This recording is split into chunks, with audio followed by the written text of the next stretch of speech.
Chris Voss spent over 2 decades negotiating with terrorists and kidnappers for the FBI. But in 2006, he found himself sitting in a classroom at Harvard Law School, staring down some of the world's top academic negotiation professors in a mock crisis. The director of the Harvard Negotiation Research Project, Robert Nukin, didn't hold back. He immediately hit Voss with a harsh ultimatum. "We've got your son, Voss. Give us $1 million or he dies." Facing a room full of brilliant legal minds, Voss didn't pull out complex game theory, and he certainly didn't offer to split the difference. Instead, he simply looked at Nukin and asked, "How am I supposed to do that?" He kept asking variations of that same open-ended question, over and over, until the professors eventually wore themselves out and bid against their own demands. An ex-beat cop with a street-tested approach to human psychology had dismantled the most educated negotiators on Earth. The methods taught in the world's elite institutions possessed a systemic blind spot when it came to actual human behavior. For decades, the academic gold standard was the rational actor model. This theory assumes that humans are logical calculators who will always prioritize their own best interests and accept a mathematically fair win-win compromise. But law enforcement learned that this model collapses under pressure. During the epidemic of airline hijackings in the 1970s, applying pure logic to highly emotional, volatile perpetrators led to disastrous, fatal outcomes on airport tarmacs. This breakdown repeated itself in the 1990s during the tactical standoffs at Waco and Ruby Ridge. Authorities tried to rely on brute force and strict rational bargaining, which completely failed to de-escalate the humans trapped inside. Advising negotiators to separate the person from the problem misses the reality of a crisis. In high-stakes environments, the person's emotions are the problem. Negotiators were forced to abandon pure logic and figure out how to hack the animal mind. Psychologist Daniel Kahneman divided the brain into 2 systems. System 1 is our fast, emotional, animalistic brain. System 2 is our slow, rational brain. You cannot influence System 2 until you pacify the defensive System 1. If they are aggressive, logic bounces off. To bypass this bottleneck, FBI negotiators rely on mirroring. This biological hack is executed by simply repeating the last 3 words your counterpart just said.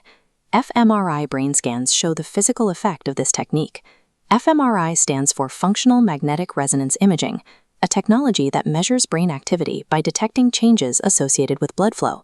Mirroring triggers neural resonance, a phenomenon where the counterpart's brain syncs up with yours. Repeating these words acts as a neurological crowbar. It forces a defensive brain into a collaborative state of safety.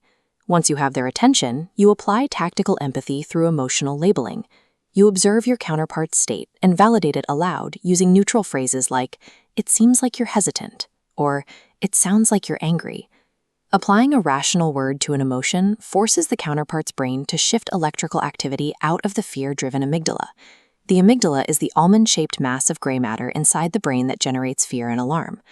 The activity instead moves into the neocortex, the outer layer of the brain governing rational thought. Calling out negative biases and fears directly into the open neutralizes them. Exposing these feelings to daylight strips them of their raw intensity. In a high-stakes scenario, tactical empathy acts as an aggressive information-gathering maneuver, specifically designed to disarm the brain's alarm system. Sales traditionalists focus on getting a counterpart to say yes, but most people use yes as a counterfeit defense mechanism, a way to make an annoying negotiator go away. To get real buy-in, you use calibrated questions. These are open-ended queries starting with what or how, such as, "How am I supposed to do that?" By asking for help, you grant your counterpart the illusion of control. You are implicitly asking them to solve your logistical hurdles. They expend their own mental energy to figure out how to meet your needs, which makes the solution their idea. However, a verbal agreement is worthless if the person across the table is deceiving you or lacks the authority to follow through. The 738-55 rule provides a mechanism for detecting these falsehoods. It shows that only 7% of a message is based on the actual words spoken. 38% comes from the tone of voice, and 55% is derived from the speaker's body language. Guiding a counterpart to a solution using their own mental energy while verifying their physiological alignment reduces the risk of a counterfeit agreement. Traditional bargaining operates on known knowns. the explicit prices, timelines, and visible demands both parties slide across the table at the beginning of a deal.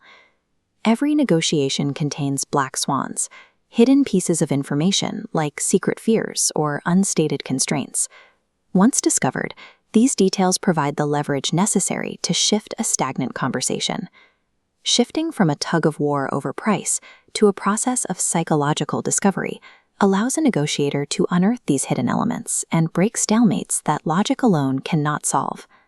In corporate settings, when negotiators stop fighting over a top-line number and start digging into the hidden motivations driving the other side, deadlocked acquisitions often resolve themselves.